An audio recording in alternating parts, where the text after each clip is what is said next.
Patayan ang isipan, pabalik sa nakaraan.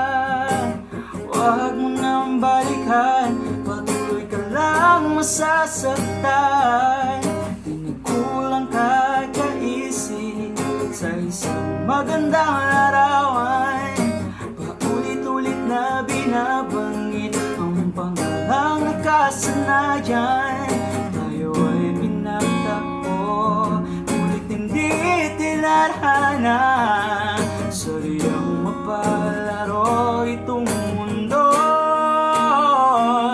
hinalimutan kahit nahihirapan.